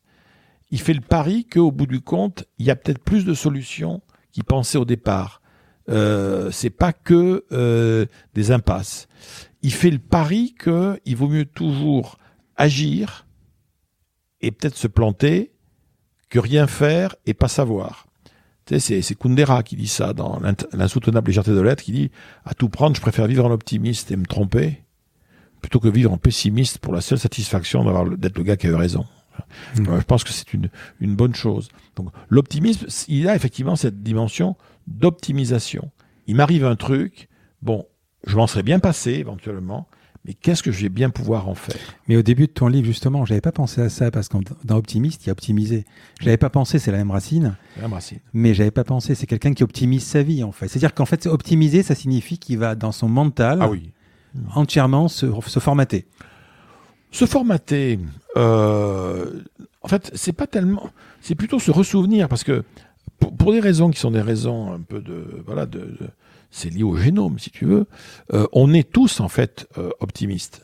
En fait, on est tous optimistes et pessimistes, les deux à la fois, puisque un être humain, il naît, un homo sapiens, il naît avec, au départ, dans le cerveau qui pourtant est vide, ça manque de connexion neuronale, mais dans les progiciels qui sont installés à la naissance, et ça c'est depuis la nuit des temps, on a, dans tout ce qui est installé au départ, dans tout ce qui est installé d'office, on a en fait le progiciel de la peur et le progiciel de l'espoir. C'est-à-dire qu'un bébé, un petit homme qui naît, il est né avec la capacité à avoir peur, parce que c'est ce qui va lui sauver la vie probablement, en tout cas quand on est à l'état de nature, tu vois, et il naît avec la capacité à espérer, parce que c'est ce qui va lui permettre aussi peut-être d'après d'avancer, de progresser. Un petit bébé, je dirais, il sait pas parler, il sait rien, mais tout d'un coup, la lumière s'éteint, il pleure. La lumière se rallume brutalement, il pleure. Un bruit fort, il pleure. Sa mère sort de son champ de vision, il pleure. Le progiciel de la peur, si tu veux, il s'active naturellement à la première occasion. Le même gosse, il va commencer à essayer de se déplacer, de marcher, de se mettre debout, il va se casser la figure, il va tomber par terre, il va se faire mal, se cogner, se faire des bosses. Tant qu'il marche pas, il se relèvera. Comme s'il y avait une instruction. Mais il n'est pas conscient de ça. Mais comme s'il avait une instruction, tu vois, dans sa tête, qui disait « Tant que tu marches pas, tu continues. » Et t'as jamais un gosse qui s'arrête au milieu du salon en disant « Il y en a marre maintenant, je marcherai un autre jour, foutez-moi la paix. » Non. Donc on a ces deux éléments-là au départ. Mais ces deux éléments-là qui sont un peu notre... Oui, pour ça que je préfère parler de progiciel, ils vont être paramétrés. Pour toi, pour moi, pour tous les gens qu'on connaît, ces deux progiciels ont été paramétrés par les événements de la vie, déjà. Voilà, tu as des gens qui traversent la vie en première classe, qu'est-ce que je te dis. Ils sont dans un endroit privilégié. Gendarme-sang. On les a aimés. Ben oui, il le dit, on les a aimés, tout ça. Bon. Puis il y en a, ils ont des vies un peu compliquées. Donc tu as ça, tu as des messages d'éducation, et tout ça va être une espèce de soupe un peu complexe qui fait qu'à l'âge adulte, on va avoir des gens qui vont arriver dans un état... Alors dire quand quelqu'un qui est optimiste, pessimiste, sincèrement, c'est une erreur, mais même scientifique, en termes de traits de caractère. On fonctionne toujours en polarité. Donc un optimiste, c'est l'équivalent, si tu veux, d'un droitier. C'est-à-dire que c'est quelqu'un qui, fondamentalement, va aborder le réel en mode optimiste, mais heureusement, il a un pessimisme de régulation, qui peut d'ailleurs plus ou moins développer. Mais un optimiste, c'est quelqu'un dont l'optimiste est aux commandes et le pessimiste est en régulation. Et un homme ou une femme dont on dit qu'il est pessimiste, ça veut dire qu'il a le pessimisme aux commandes en termes de perception du monde, décision, etc. Mais heureusement pour lui, sans ça il serait pendu depuis belle lurette, il a un petit optimisme. Voilà. Et d'ailleurs, le pire des pessimistes, à un moment donné, je dirais, il prend sa bagnole pour aller au bureau, il commence pas par se dire, si ça se trouve, je vais avoir un accident, je vais me tuer en bagnole. Parce qu'il faut être sérieux. Ouais. Le cerveau est plein, je dirais, d'éléments comme ça. Donc, même le plus pessimiste des pessimistes, il y a plein de micro-sujets de sa vie quotidienne où, heureusement pour lui, il est optimiste, mais il ne s'en rend pas compte. Et d'ailleurs, comme le droitier, pensez que quand tu es droitier, tu t'écris un texte, tu te dis pas, bah, alors, de quelle main je prends le stylo? Ah oui, de celle-là. Non, tous ces éléments-là se font de façon naturelle. L'optimiste, on a presque l'impression que l'optimiste, c'est presque un naïf ou c'est quelqu'un qui... D'abord, avant ça, tu fais partie de la Ligue des optimistes, c'est ça? Je fais même partie des fondateurs. D'accord. On l'a créé en 2010. Qu'est-ce que c'est exactement? C'est un mouvement citoyen qui s'était créé au départ dans l'Europe du Nord. Ça vient de Belgique, en fait. Ça a été vraiment bâti par des Belges au départ, qui ont créé cette ligue, et qui était un rassemblement vraiment citoyen. Donc de gens qui disaient que on avait besoin d'énergie pour affronter les problèmes de notre société. On avait besoin de gens qui... Et naturellement, aller d'abord naturellement mettre en avant les forces de la société, les choses qui vont bien, les initiatives qui aboutissent, etc., etc. C'était une espèce d'engagement volontaire vers ce qui colle bien, les ressources, les initiatives et compagnie. Donc, ce qu'on appelle les solutions de toute nature. C'est vraiment ça au départ. Et quand on l'a créé en France, on l'a lancé en 2010. Et on a créé assez rapidement une newsletter qui sort tous les lundis maintenant. Et donc nous, on mesure en fait l'impact de la Ligue à travers le nombre d'abonnés à la newsletter qui tourne à 70 000. Enfin, voilà. Oui, puis j'ai vu que dans les membres fondateurs, il y a du beau monde. Oui, c'était le bureau. Alors c'était comme on avait été très aidé à l'époque par la présidente de l'époque de la Ligue qui était France Rock, qui s'occupait des relations extérieures de l'Obs. Et elle nous avait amené dans la corbeille de la mariée, Jean d'Ormesson, Eric Orsena, Eric Emmanuel Schmid, Mathieu Ricard, etc. Donc voilà, mais ça doit être un bureau d'honneur si tu veux, parce qu'après ça s'adresse vraiment à tout le monde, et on a maintenant des délégués régionaux dans toutes les régions de France, des gens qui organisent des soirées, des dîners, même parfois des semaines de l'optimisme à Clermont-Ferrand. Il y a plein d'endroits où des choses se font, mais c'est pas nous, tu vois. On a lancé un mouvement. Et ça a été récupéré par des gens qui ont trouvé que l'idée était intéressante. Mais l'idée selon laquelle ça serait de la naïveté, c'est un peu une erreur d'optique. Non, ce qui est naïf, c'est, j'allais presque dire, ce qui peut être naïf, c'est l'optimisme passif. C'est-à-dire, de toute façon, ça va bien s'arranger, quoi. Ce qui est naïf, c'est le type assis tout seul dans le désert au milieu du sable, et puis qui te dit il va bien passer quelqu'un de toute façon. Ça va pas. Mais au contraire, la caractéristique généralement de l'optimisme, c'est que son point de départ, et là c'est d'un point de vue de psychologue clinicien, il y a un point commun, vraiment un point de départ commun entre l'optimisme et le pessimisme, c'est la lucidité sur le réel. C'est-à-dire que le point de départ entre optimisme et pessimisme, c'est la réalité n'est pas cool. Le monde n'est pas génial, et on pourrait presque dire, sans être grandiloquent, mais le mal, avec un grand M, est en ce monde. Que tu l'appelles la violence, la guerre, les féminicides, voilà. Mais le point de vue pessimiste, le problème du pessimiste, c'est qu'il consent au mal. C'est-à-dire, le pessimiste dirait, alors, qu'est-ce que tu veux y faire ? De toute façon, tous pourris, on n'y peut rien, on n'a pas les outils, etc. Et le point de vue optimiste est vraiment un point de vue de refus de consentir au mal dans tous les domaines. C'est-à-dire, il y a sûrement quelque chose à faire. On n'a pas tout essayé. On va trouver des solutions. C'est jouable, c'est possible. C'est pour ça que comment te dire, je préfère parler d'ailleurs de ce point de vue de lucidité. C'est-à-dire qu'il y a une vraie distinction aussi qui doit être faite entre la lucidité et le réalisme. La lucidité, c'est une façon de regarder le réel, c'est-à-dire de regarder le réel comme il est. Et tu vois, l'optimiste à qui on apprend qu'il a un cancer, on lui apprend qu'il a un cancer. Voilà, c'est une maladie. Voilà, c'est comme ça. Il faut être lucide là-dessus. Bon. Ça, c'est la lucidité. Le réalisme, c'est plus dangereux. Le réaliste, tu vois, c'est celui qui va dire, oui, mais attends, j'ai un cancer, puis je suis allé voir sur Internet, je suis allé voir les statistiques de rémission à 5 ans, t'as compris, hein, c'est foutu, je suis mort. Non. Alors que là, le médecin, justement, va lui dire, non, monsieur, attendez. Votre réalisme, là, il est pas du tout de bonne aloi. Ce que vous allez faire, en fait, vous allez aller dans cette association de patients, dont je vais vous donner le numéro, le voici, et dans cette association de patients qui ont la même chose que vous allez rencontrer des gens qui ont exactement la même chose que vous, depuis 15 ans. Ce sont ces gens-là qui ont des choses à vous apprendre. Parce que la lucidité, c'est vraiment la conscience d'une partie du réel, mais le réalisme, c'est quelque chose qui m'empêche de... Quand on dit à quelqu'un, d'ailleurs, il faut que tu sois réaliste, généralement, c'est rarement pour lui dire ouais, vas-y, fonce. Hein. Le réalisme, c'est un tueur. C'est un tueur d'affect, c'est un tueur de rêve. Alors, tu as des situations dans lesquelles il vaut mieux être réaliste. Hein. Quand tu tombes en panne, par exemple, et tu connais rien en mécanique, faut être réaliste. Quand tu as une erreur comptable dans un bilan, il faut être réaliste. Être optimiste ou pessimiste, ça veut rien dire. Tu vois, faut être réaliste. Il y a une solution technique à trouver quelqu'un qui le fera. Mais dès l'instant où tu es dans une situation de vie qui va nécessiter de l'affect, souvent les gens te disent je ne suis ni optimiste ni pessimiste, je suis réaliste. Oui. Or ça, pour moi, ça fait partie des grandes illusions d'optique de l'esprit. Le réaliste, souvent, dans le fond, c'est un pessimiste qui s'intellectualise. C'est-à-dire, souvent, le réaliste trouve des raisons dans le réel de soutenir son pessimisme. Mais fondamentalement, le réalisme est souvent un pessimisme qui avance masqué. Et moi, je préfère de beaucoup la notion de lucidité. Il y a d'ailleurs un très joli ouvrage qui s'appelle Éloge de la lucidité, qui a été écrit par Elos Koutsou, qui est très très bien. La lucidité, c'est regarder, je dirais, prendre comme point d'appui sur le monde le réel.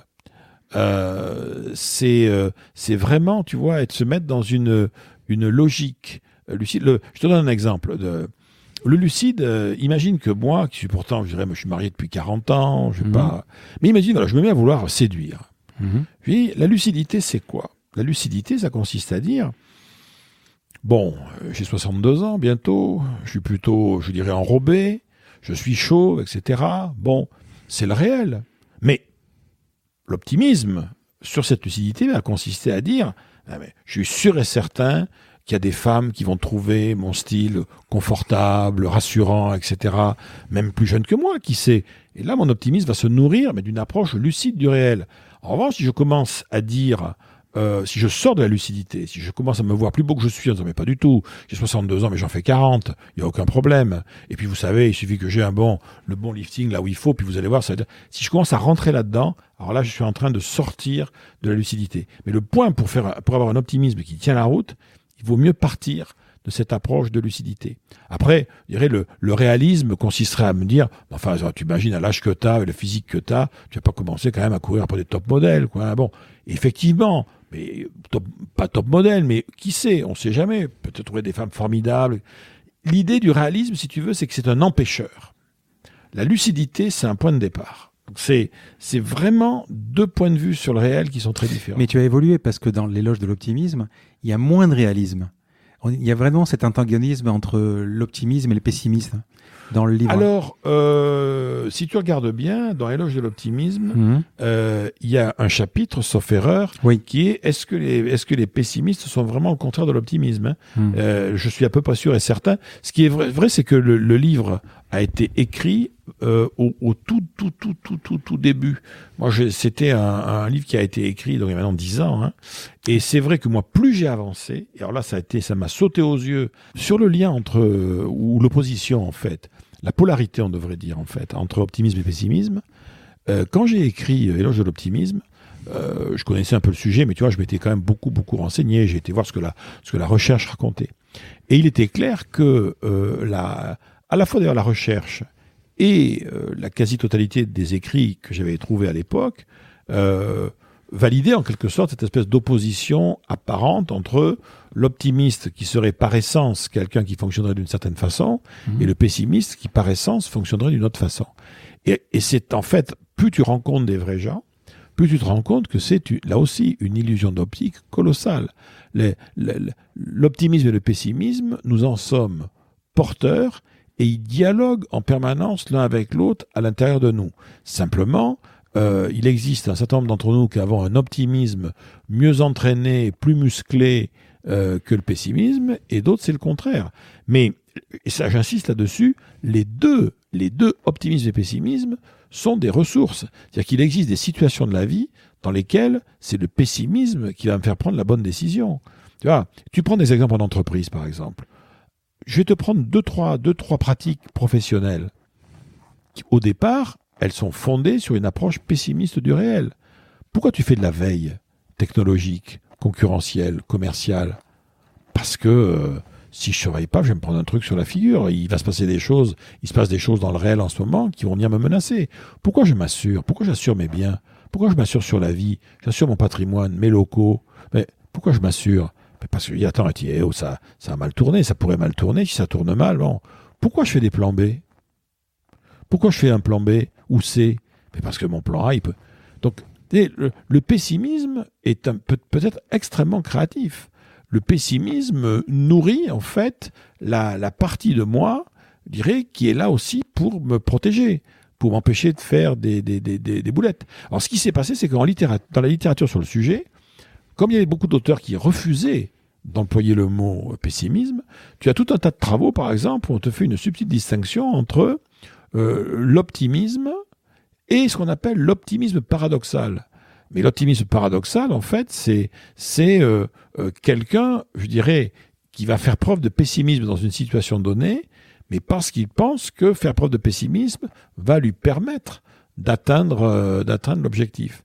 Mais les deux sont bons. En revanche, optimisme et pessimisme sont toujours intéressants dès l'instant où ils sont actifs. Et ils sont dangereux tous les deux dès l'instant où ils deviennent passifs. Parce que là, pour le coup, l'optimisme passif, là, c'est dangereux. C'est un peu, tu vois, sans souci la violette, quoi. Alors là, pour le coup, la naïveté, la niaiserie, la béatitude, elle n'est pas loin. De même que le pessimisme passif. Hein. Il fera le rien. pessimisme, on fera rien, c'est pas la peine, c'est inutile, ça marchera pas. Ça, c'est dangereux. Parce que même dans le génie créatif, le pessimiste n'est pas très bon. Non. Mais de l'autre côté, tu as des univers, si tu veux, où tu n'as pas besoin d'être optimiste. Demain, je prends dans des métiers, tu es un radiologue, par exemple. Mais on n'a pas besoin d'avoir un radiologue optimiste, hein, c'est pas du tout là. Au contraire, il vaut mieux qu'il soit tu t'occupes de gestion des risques sur un site Céveso. Mais pas trop que tu sois optimiste. Hein. Ouais. C'est-à-dire que la dimension optimiste, elle contre-indique un certain nombre d'actions. En revanche, c'est vrai, il y a d'autres univers, la recherche, la création, etc. On se dirait, tiens, c'est mieux d'être optimiste. Mais même pas. Tu as des grands créateurs qui n'étaient pas des grands optimistes de la vie. Ça n'a rien à voir. Il faut mieux considérer que ce sont deux dimensions qui, de toute façon, sont complémentaires. Et je dirais que on va dire dans le monde qui est le nôtre, qui est un monde, on n'est plus à l'état de nature, on est à l'état de culture. Bon, de façon plus ou moins efficace, mais enfin bref. Donc aujourd'hui, il est clair qu'on vit dans un univers, nous ici en Europe occidentale, tu vois, dans le monde qui est le nôtre, qui est un monde urbain, qui est un monde, voilà, de gens inclus, comme on dit. L'optimisme a sans doute plus et davantage un avantage concurrentiel de la vie que le pessimisme. Il est plus bankable de toute façon. Bien sûr, bien sûr. C'est un style de vie ? Est-ce que tu peux devenir optimiste, boum j'ai une vie de réaliste. Alors, c'est vrai que tu fais la grosse différence entre l'optimiste et le pessimiste, et tu tempères ou tu modères un tout petit peu avec le réaliste, qui est un peu entre les deux, mais bon. Est-ce que tu peux te dire demain matin, allez hop, je suis optimiste ? Alors moi je pense pas. Je pense qu'on peut pas. Je pense que là ça fait partie de ces gènes, des limites, des limites du. Non, c'est pas les gènes, c'est que t'imagines bien que t'as 40 ans, 50 ans, tu as un trait de caractère naturellement pessimiste. Brutalement, tu peux pas comme ça, par le simple fait de ta volonté, décider de ne plus être l'homme ou la femme que tu es depuis 50 ans. Enfin, ça n'a pas de sens. Là, je dirais, toute la littérature sur le développement personnel raconte des sottises, mais à ne plus savoir qu'en faire, la capacité qu'on a à se changer soi-même, etc. Là, il faut être très très prudent là-dessus. En revanche, on peut prendre une décision, je dirais, en dehors de soi. C'est-à-dire, j'ai quelques exemples en tête de gens qui sont profondément des pessimistes, mais qui se sont dit, voilà, dans telle circonstance, avec tel de mes proches, à partir de maintenant, ma discipline, ça va être d'aborder avec eux le monde en mode optimiste. C'est le père de famille très pessimiste, mais dont le gosse est à deux doigts du décrochage scolaire parce qu'il pense qu'il va jamais s'en sortir. Bon, on va changer. Le médecin qui, par nature, est quelqu'un qui n'est pas dans le positif, mais il se rend compte que l'impact qu'il va avoir sur ses patients passe obligatoirement par un certain optimisme thérapeutique qu'il va activer régulièrement. Et en levant le nez, justement, des analyses et des radios, en disant, mais voilà, monsieur, je vais vous expliquer pourquoi est-ce que dans votre cas, il y a de quoi se battre et ce qu'on va faire pour que vous arriviez à aller au-delà. Donc, tu vois, ça peut être aussi une décision. Pour moi, il n'y a pas de moyen de devenir plus optimiste que de décider, d'essayer, d'infuser et d'instiller de l'optimisme chez les autres. Je crois que c'est ça, en fait. Moi, demain, devenir optimiste pour moi, je suis pas sûr si je le suis pas. En revanche, je peux toujours essayer d'en donner aux autres. Moi, je sais que j'ai un de mes copains qui est très, très bon ami, qui est très, très actif dans la Ligue des optimistes, et qui était plutôt un garçon... son naturel, en fait, était plutôt pessimiste. Depuis qu'il est là-dedans et qu'il anime des conférences, qu'il écrit des articles, etc., il me dit, à force d'écrire ça, je me crée des doutes en moi-même. Et il est clair que je me surprends à vraiment affirmer des choses que j'aurais jamais cru pouvoir affirmer il y a encore 4-5 ans, sur le mode, mais si c'est possible, tu peux y arriver, il y a sûrement une solution à laquelle on n'a pas pensé, on n'a pas tout essayé, etc. Donc là, l'optimisme, on peut s'entraîner à l'être vis-à-vis des autres, et ça finit tôt ou tard par faire bouger les choses à l'intérieur de soi. Mais on ne peut pas brutalement décider que voilà, on devient optimiste alors qu'on n'était pas. Est-ce qu'on est programmé à la base pour être plutôt pessimiste? Parce que je pense qu'il y a quand même plus de pessimistes que d'optimistes. Non. Ah non. Ah non, là, on voit, parce que dans les études qu'on a, on voit bien que, en tout cas, les études, elles sont sur du déclaratif. Non, les gens grosso modo, ont tendance à se considérer. Alors, attention, faut être clair. La plupart des gens, en gros, t'as 80-20. 80% des gens disent que leur entourage les considère plutôt comme optimistes. Et 20% des gens, à la louche, te disent que leur entourage, leurs proches, les considèrent plutôt comme pessimistes. Donc on est, tu vois, sur une espèce d'une interaction sociale. Bon. En revanche, après, le véritable objet, il n'est pas là. Le véritable objet, c'est de quoi on parle. Moi, souvent, quand je fais des séminaires, tu vois, je dis pas aux gens, est-ce que vous êtes optimiste ou pessimiste? Parce que les réponses que j'obtiens, je peux rien en faire. Je leur demande quels sont, dans le fond, les sujets sur lesquels vous vous sentez aujourd'hui optimiste, c'est sûr que et quels sont les sujets sur lesquels vous vous sentez l'actualité, voilà, c'est ça que je trouve qui est intéressant. C'est-à-dire, il faut que ce soit un peu contextuel. Les Français, par exemple, en tant que nation, ont la réputation d'être vraiment des macro-pessimistes et des micro-optimistes. C'est-à-dire que les Français, par exemple, font partie de ces pays où on croit que, globalement, est-ce que vous êtes confiant dans l'avenir de votre pays? Non. Majoritairement, non. Très, très pessimiste par rapport au pays. Ah bon? Mais alors vous, pour vous, à titre personnel, dans votre vie, ah non, moi ça va très bien, là, pour le coup. Donc on est vraiment dans un pays où, quand tu fais des études en demandant ce que les gens pensent de l'avenir du pays, le pessimisme monte, et on dit, mais alors vous, globalement, dans votre vie à vous, je dis, oh bon non, là, ça va à peu près. Oui, c'est la phrase célèbre qui dit la France est un paradis, alors que tout le monde croit qu'elle est en enfer. Bien sûr, oui, tout à fait, c'est ça, c'est exactement ça. Et c'est vrai qu'on est dans les indices, les quelques indices où on mesure ça, tu vois, genre Gallup et compagnie. Bon, on est bas, quoi. Mais il y a des tas de raisons, bon, qui font qu'on est. Et ça n'empêche pas d'ailleurs. Ça n'empêche pas non plus le pays en question, la France, d'être un pays où il y a une démographie qui va bien, on crée des boîtes, on crée des associations. Les jeunes qui n'arrivent pas à créer ici, ils vont créer à l'étranger. Voilà, les gens se bougent. On a beaucoup de jeunes Français qui sont dans le monde entier pour créer des trucs formidables. On n'est pas non plus, tu vois, on n'est pas à la ramasse. Faut arrêter. C'est globalement, les faits sont là, tu vois, les faits sont là. effectivement, la France pessimiste, la vraie France pessimiste dans tous les domaines, reste une France relativement marginale. Ils ne sont pas très nombreux. Il y a 56, je sais pas combien, 60 et quelques millions de Français. Bon, alors là-dedans, quelques gilets jaunes ne pourront pas faire bouger ça, tu vois. Faut être sérieux, c'est pas possible. On va passer tout à l'heure à la chance. Je voudrais juste revenir sur quelque chose que j'avais trouvé incroyable, parce que tu connais cette phrase-là, enfin, tout le monde la connaît. On va résumer le pessimisme et l'optimisme par le verre à moitié vide et le verre à moitié plein. Tu dis quelque chose de plus, auquel j'avais jamais pensé. Tu dis 2 choses. Tu dis d'abord, verre à moitié vide, verre à moitié plein, c'est que le verre, il est 2 fois trop grand. Oui, ça c'est le point de vue du réaliste, qui va dire, on va régler le problème, vous avez qu'à rétrécir le verre, et vous allez voir, après le problème sera réglé. Effectivement, c'est une façon. Et la deuxième chose, je vais peut-être te laisser le Bordelais parler. Oui, qui veut dire que dans un verre de vin, de bon vin, à moitié plein, même dans la partie à moitié vide, il y a encore l'arôme. Exactement. Voilà. Donc l'idée même de à moitié plein, à moitié vide, c'est encore une fois une abstraction. Le réel, n'est jamais aussi simple. En revanche, le verre à moitié vide, à moitié plein, c'est une espèce de principe qui consiste à dire, quand je suis face à une réalité ambiguë, ou qui peut être interprétée de 2 façons, ça vaut le coup d'aller d'abord regarder la façon qui met en énergie, qui donne envie. Et le verre à moitié vide, il a son utilité, mais comment te dire, un optimiste, ce n'est jamais quelqu'un qui refuse de voir le côté négatif des choses. En revanche, c'est quelqu'un qui refuse de s'attarder dessus plus que nécessaire. Voilà.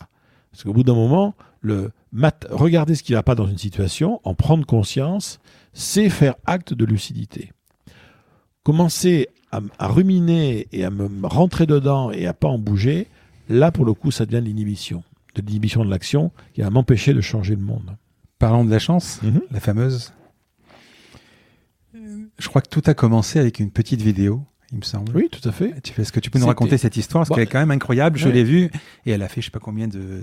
Oui, c'était incroyable cette histoire-là. C'était des étudiants en 2006, donc c'est en octobre 2006, qui me demandent de tourner une vidéo. Ils avaient besoin d'images libres de droit pour une vidéo, pour faire un blog, parce qu'à l'époque, ça démarrait les blogs. Et donc, il se trouve que ça arrive sur moi, je les avais envoyés sur d'autres collègues qui n'étaient pas libres, donc c'est sur moi que ça arrive. Mais je leur dis, vous voulez que je parle de quoi dans la vidéo? Elles me disent, mais ça n'a aucune importance, parce que de toute façon, c'est pour une maquette, donc à la limite, vous diriez blablabla, ça serait très bien, mais si vous voulez nous raconter quelque chose, ça peut être pas mal. Et à l'époque, j'avais un journal de cadre qui m'avait commandé un article sur est-ce que trouver un emploi, c'est un problème de chance. Et donc, j'avais des notes qui traînaient sur mon bureau, j'ai commencé à réfléchir un peu au sujet, mais sans plus. Et les notes étaient sur mon bureau, et quand ils me demandent donc de faire cette vidéo, je fais une impro sur ces notes qui durent 4 minutes et demie, 5 minutes. Et je mettrai le lien sur les notes du podcast. Et donc c'est fait dans mon bureau, l'atmosphère est verdâtre, il n'y a pas de lumière. Enfin, franchement, techniquement, c'est du grand n'importe quoi. Puis quand tu penses que ça a été fait en 2006, t'imagines. Toujours est-il que, une fois que la vidéo est faite, j'en entends plus parler.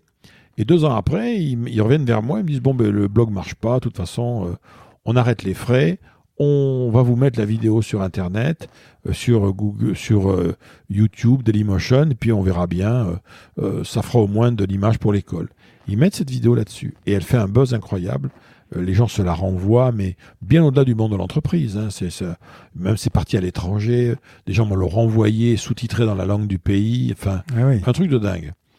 Et grâce à cette vidéo sur la chance, j'ai fait tout un tas d'autres choses derrière, parce que c'est parce que j'avais fait cette vidéo que j'ai été contacté par les Belges pour créer la Ligue des Optimistes. C'est grâce à ça que j'ai fait de la radio, un truc de dingue. Et souvent, je dis à mes enfants, je dis, vous savez, le jour de la vidéo sur la chance, imaginez que ce jour-là, j'avais cours, ou bien j'avais autre chose à faire, que je pensais de plus important. Et j'aime bien mes étudiants, mais bon, voilà, j'avais autre chose à faire, c'est tout, ça peut se comprendre, c'est pas... Et je ne la fais pas, cette vidéo sur la chance, ce jour-là. Et bien à ce moment-là, ma vie part dans une autre direction, ou plutôt continue sur la direction qu'elle avait jusque-là, mais ça ne sera pas grave, puisque de toute façon, je ne le saurai jamais.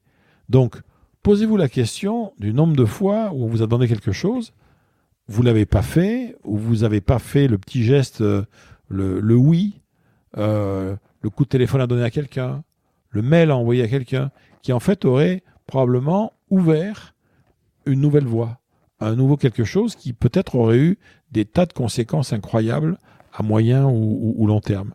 Et ça, je pense que c'est un point important. La notion d'opportunité, elle se reconstitue en permanence. Effectivement, de temps en temps, on tombe sur une qui va tout changer. Moi, je crois beaucoup aux bifurcations. Les bifurcations, ce que j'appelle moi les bifurcations remarquables. C'est-à-dire un événement, un concours de circonstances qui va réenclencher une séquence de vie radicalement nouvelle. Alors, bien évidemment, s'il n'y avait pas eu cet événement-là, il y aurait eu une autre séquence, tôt ou tard. Mais parfois, il y en a certaines qui sont tellement clés, tellement importantes, qu'on se dit, waouh, c'est... Voilà. Et ça, je pense que c'est intéressant parce que ça fait partie des choses qu'il faut savoir attendre. Le chanceux, c'est d'abord un attentif. Pas un attentiste, mais un attentif. Quelqu'un qui est mentalement disponible. Disponible pour l'inattendu. Disponible pour le pas de côté. Disponible pour passer par une rue où on ne passe pas d'habitude. Cette notion de disponibilité par rapport aux événements, à mon avis, fait partie du dispositif. D'ailleurs, de ce qu'on appellera par la suite la chance, parce qu'honnêtement, la chance en tant que telle, moi je n'y crois pas. Enfin, je n'y crois pas au sens où à l'idée d'avoir de la chance, pour moi, ça ne veut pas dire grand-chose. Mais j'ai l'impression que la chance dans le civil, c'est la chance, mais dans le business, c'est l'opportunité. On appelle ça une opportunité. Ou c'est différent? Ouais, non, c'est différent, parce que parfois, c'est sur un coup de chance qu'une opportunité a pu se créer. Parce que le coup de chance, au départ, c'est un fait, quoi. C'est une rencontre inattendue. C'est une info dans un journal ou sur un site web qui va chambouler totalement ma façon de voir le problème. C'est quelqu'un qui m'offre un bouquin qui va là aussi me remettre les idées en place. C'est parfois un accident de la vie qui va m'obliger à prendre du recul, et grâce à ça, ça va me permettre de... Bon, donc, la chance, c'est aussi cet événement-là, mais l'opportunité, c'est ce qui va être constitué après. C'est-à-dire que l'opportunité, c'est la rencontre, en fait, entre un événement inattendu et un état intérieur qui était prêt à en faire quelque chose. Et c'est l'événement inattendu qui est le coup de chance, en fait, en l'occurrence. Tu vois, c'est la rencontre qui n'était pas prévue. Mais c'est vrai que le mot chance, dans le monde des affaires, on préfère le garder de côté. Et on utilise le mot opportunité, si ce n'est que les gens qui parlent d'opportunité, c'est comme s'ils parlaient souvent d'un objet qui est à l'extérieur d'eux-mêmes, tu vois. Je vais essayer de me trouver une opportunité, comme si c'est un truc qui est là. Or non, pas du tout. L'opportunité, elle est là. L'opportunité, c'est la façon dont moi, je vais à un moment donné poser un regard sur un événement inattendu et en découvrir ou avoir l'intuition d'un champ des possibles qui n'y avait pas jusque-là. Mais elle est à l'intérieur de moi, l'opportunité. Elle se construit à l'intérieur de moi, pas du tout à l'extérieur. C'est bizarre ce rapport à la chance avec les affaires. Parce que, tu sais, au tout début, on a parlé de la réussite. On va simplifier, on va prendre par exemple le cas où tu as deux entreprises qui se créent, deux gars. Un gars qui va beaucoup travailler, réussir, et l'autre qui va pas travailler du tout et qui va échouer. Celui qui n'a pas du tout travaillé, il dira « j'ai pas eu de chance ». Il va occulter complètement le fait qu'il a travaillé ou qu'il n'a pas travaillé. Celui qui va réussir, il dira pas « j'ai réussi parce que j'ai travaillé », il va dire « j'ai eu beaucoup de chance aussi ». C'est bizarre parce qu'ils font allégeance à quelque chose qui est pas forcément rationnel. Oui, mais il y a un point commun. De toute façon, il y a aussi un point commun au-delà du travail. C'est que les deux, entre celui qui a raté et celui qui a échoué, et qui a réussi, pardon, il y a un point commun, c'est qu'ils ont été confrontés à des tas de moments à l'inattendu. Ouais. Des pépins inattendus, des rencontres inattendues, des infos inattendues, etc. Il y en a un qui en a fait quelque chose, et l'autre n'a pas pu, n'a pas voulu, n'a pas su savoir en faire quoi que ce soit. Et c'est Jim Collins, un des grands gourous américains du management, qui dit, dans le fond, être chanceux, dans le monde des affaires, c'est avoir une capacité au-dessus de la moyenne à rentabiliser l'inattendu. C'est ce qu'il appelle le return on chance. Voilà, rentabiliser l'inattendu, ça, c'est pour lui la définition de la chance. La capacité à s'ajuster aux événements aléatoires, imprévus, et en faire quelque chose. Je crois beaucoup à cette dimension-là, parce que la chance en tant que telle, et là je suis d'accord avec toi, c'est ce qu'on appelle un processus d'attribution en psychologie sociale. C'est-à-dire que on va en fait utiliser cette notion a posteriori pour expliquer quelque chose alors qu'on n'a pas vraiment les moyens d'expliquer, quoi. Donc on va dire, bah oui, mais j'ai eu de la chance, mais dans le fond, ça veut rien dire. Non, ça veut rien dire. Ouais. En revanche, c'est vrai que quelqu'un qui veut travailler sa chance doit, de toute façon, vraiment retravailler son rapport à l'inattendu et retravailler son rapport, d'une façon générale, à l'observation du monde, tu vois, autour de lui. Tu peux pas...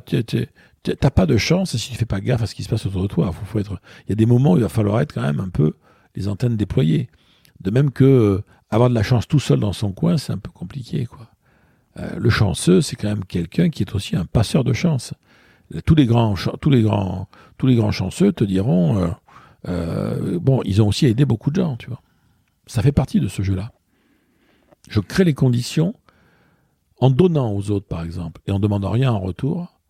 Je suis en train de créer les conditions, un jour, d'une réciprocité inattendue.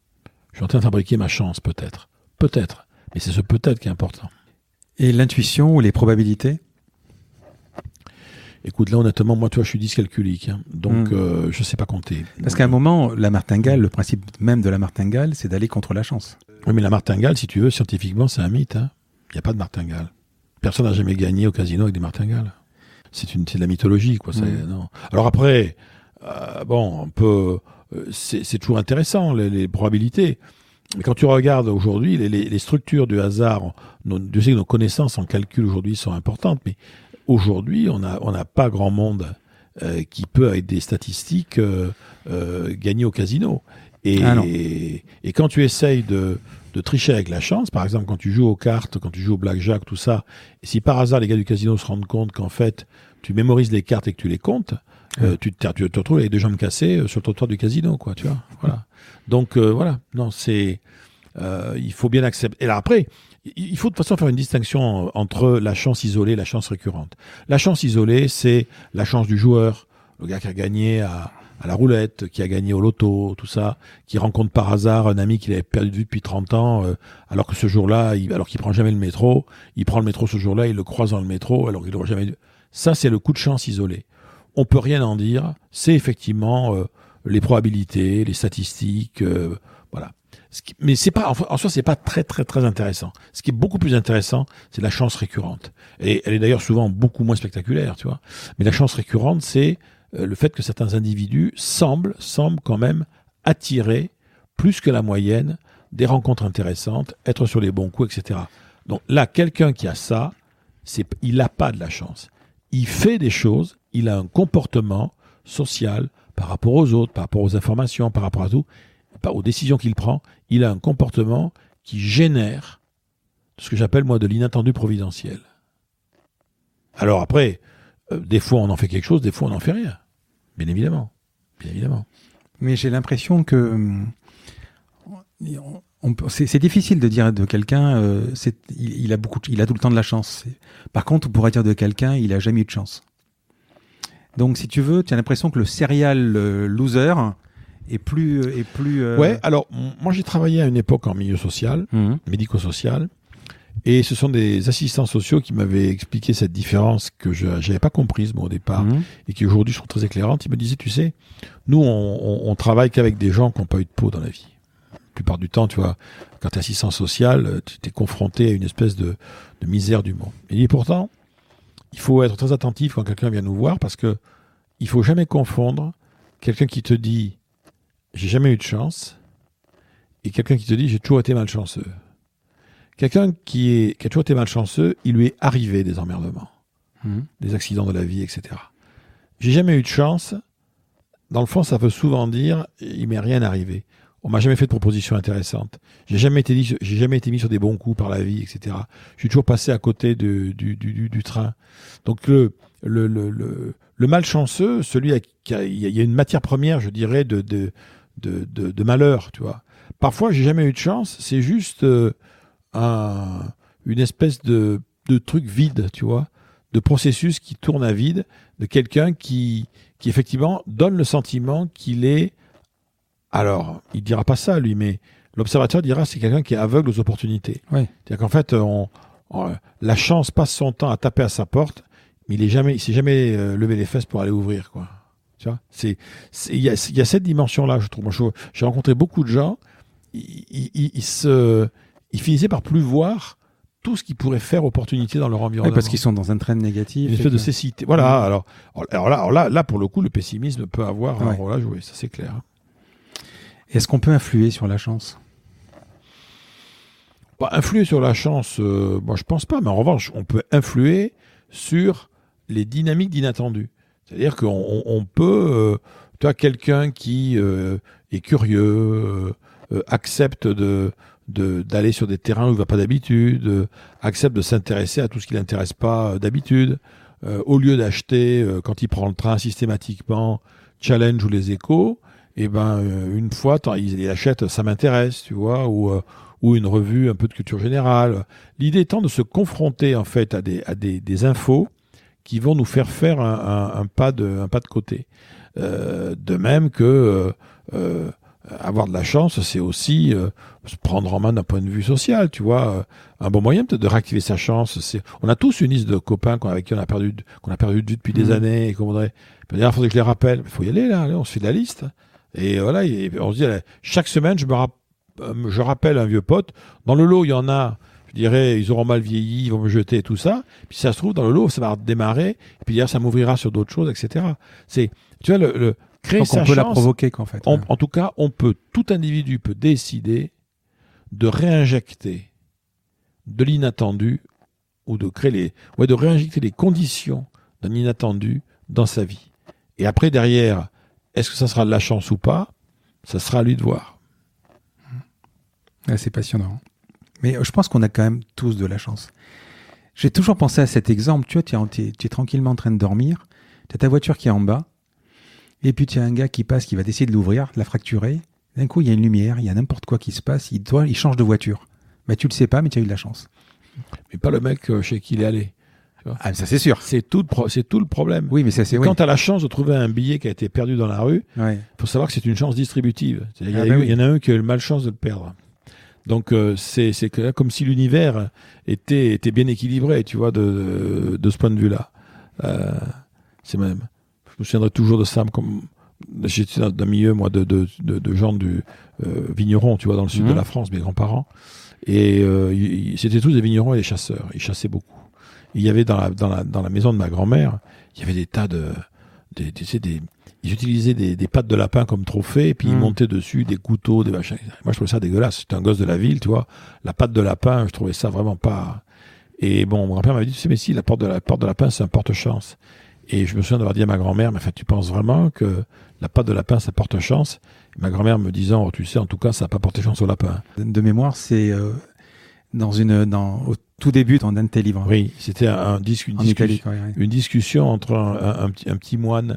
Mais ça, je l'avais pris, c'était une histoire de famille que j'ai transformé plein d'histoires de famille dans Éloge de la chance, en entendant des petites histoires que j'avais mises au début des chapitres. Mais je vais mettre de toute façon la liste des livres parce qu'ils sont vraiment passionnants. C'est ce que je te disais quand on a bu le café tout à l'heure. Ils sont tellement illustrés. C'est vraiment c'est passionnant. C'est plein de références. On va terminer. J'ai encore 2-3 questions. Je voudrais rapidement qu'on parle des grandes gueules parce que ça a été quelque chose qui... Oui, ça a été une opportunité suite à une discussion avec mon éditeur et Franck Lanoux, qui était le directeur de RMC à l'époque. Et il m'avait dit, tiens, on avait discuté politique à table tous les deux, puis il m'a dit, tiens, ça t'intéresserait, les grandes gueules. Moi, je ne sais pas si j'aurais les épaules pour ça. Tu écoutais déjà à l'époque ? Oui, un peu. Oui, j'écoutais. Moi, j'aimais bien. J'aime toujours bien, d'ailleurs. Et donc, ça a fonctionné pendant quelques années. Et j'ai fait ça. C'était une très belle expérience de radio, qui était assez exigeante, parce que c'était quand même 3-4 émissions par mois. Ah oui. Avec, tu vois, les brèves qui sont reçues la veille. Il faut quand même préparer un peu pour avoir des prises de position qui sont quand même il t'envoie un résumé. Oui, puis il peut se passer dans la journée n'importe quoi qui va chambouler tout ça. Donc c'était très très bien. Et puis bon, à un moment donné, tu sais, il y a toujours eu beaucoup de la quasi-totalité de ceux qui étaient avec moi à l'époque, ils sont partis pour faire autre chose après. Donc c'est une émission citoyenne, donc c'est bien de tourner. Moi, je fais ça pendant plus de 4 ans et ça a été formidable. Puis voilà, puis après je suis passé à autre chose mais ça a été un très très bon moment. Dans tes livres, dans les 2 que j'ai eu le plaisir de lire, les références, les citations sont énormes. Comment tu te formes, comment tu recherches? Je note tout ce que je trouve, je note. J'ai toujours des carnets, j'ai toujours des carnets partout. J'ai toujours des carnets où je note tout. Et puis ça se stocke quelque part. Et puis à un moment donné, tout d'un coup, ça me. Mais tu le retranscris après sur ordinateur? Non, on dirait que c'est dans les carnets, donc tu peux Oui, rechercher. dans des carnets. Ah non, moi je retranscrirai, non. D'accord. Après, je vais écrire le texte directement sur ordinateur, mais tout ce qui est préparatoire, je le fais toujours à la main, moi. Toujours. Parce qu'on est vraiment pas loin quand on te lit, quand on t'écoute sur les conférences qui sont aussi passionnantes, il y en a plein sur YouTube aussi, ou dans philippegabillier.com. On n'est pas loin de la philosophie. Bah écoute, peut-être, hein, comme je te disais, à condition de considérer que la philosophie, c'est quelque chose qui est lié à la vie. Moi, j'aime beaucoup la définition que donnait le philosophe, donc André Comte-Sponville, à qui on demandait mais c'est quoi philosopher? Il disait c'est essayer à la fois de penser sa vie et de vivre sa pensée. Je trouve ça pas mal, moi, comme définition. Oui, c'est vrai. Ça renvoie. Alors, si tu veux, si on considère que la philosophie, c'est aussi la recherche de la vérité, moi, je suis pas aussi ambitieux que ça. Mais si je pense que chaque individu, je suis convaincu que, et c'est un point commun qu'il y a dans tous les bouquins que j'ai faits, c'est essayer d'arriver, de toucher à la vérité déjà de ses propres désirs pour voir jusqu'où on peut aller. Déjà c'est pas mal. Moi, je suis vraiment, le mot-clé, c'est optimisation. Je crois profondément à l'optimisation, aller au bout de ce qu'on peut faire, et voilà, et avoir fait le mieux qu'on pouvait faire pour soi et pour les autres, avec tout ce qu'on avait comme talent, comme envie, mais ne pas laisser passer une occasion. Ça ne veut pas dire d'ailleurs se voir plus beau qu'on est. C'est vraiment se voir tel qu'on est, mais dire mais avec celui-là tel qu'il est là, je peux faire mieux. Je peux aller. C'est d'ailleurs la définition du talent. C'est pour moi c'est quoi un talent? C'est un truc où je suis plutôt bon naturellement. 2, j'adore le faire. Et 3, je suis toujours prêt à progresser. Et je rajouterai 4. Et je vais tenter de trouver l'environnement dans lequel ça va devenir un talent. Parce qu'il y a ça aussi, tu vois. On dit toujours, les optimistes, ils voient que les points forts. Mais dans l'approche pessimiste complémentaire, je dis souvent à des gens aujourd'hui, non mais attendez, mais les points faibles, c'est vachement intéressant. Hein, parce que vos points faibles, vos qualités, vos défauts, vos traits de caractère qui ne collent pas, même vos faiblesses intellectuelles, ben, si ça se trouve, c'est des forces, mais ailleurs, à un autre moment. Moi, je crois beaucoup au fait que parfois, ce que les autres appellent nos faiblesses, ce sont en fait des forces qui n'ont pas encore trouvé leur histoire. Et c'est ça l'idée. L'idée, c'est toujours arriver à trouver les histoires, les enjeux, les contextes, les écosystèmes dans lesquels celui ou celle que je suis, avec ses qualités et ses nombreux défauts, fera quand même la différence. Parce que la caractéristique des gens, si tu veux, qui réalisent des choses géniales dans leur vie, c'est qu'ils réalisent des choses géniales parce qu'à un moment ou à un autre, ils ont capitalisé sur des potentiels, des forces et des qualités, mais en même temps, à côté, ils sont bourrés de défauts insupportables. Hein, et leurs proches pourront te le confirmer. Seulement, on s'en fout. Voilà. Donc, c'est ça. Hein, je vais pas m'amuser à perdre du temps de vie à essayer d'être parfait. Vaut mieux que j'essaye d'optimiser au mieux tout ce que je fais bien, de façon d'ailleurs à éventuellement neutraliser mes faiblesses et mes défauts, voire peut-être, pourquoi pas un jour, me les faire pardonner. Écoute Philippe, c'était vraiment passionnant, mais vraiment. Merci beaucoup. C'est incroyable. Ouais, c'était un grand plaisir d'échanger avec toi pendant cette heure. On est sur Marseille et vraiment, j'étais très très très heureux de te recevoir. Merci beaucoup. À bientôt. À très bientôt. Au revoir.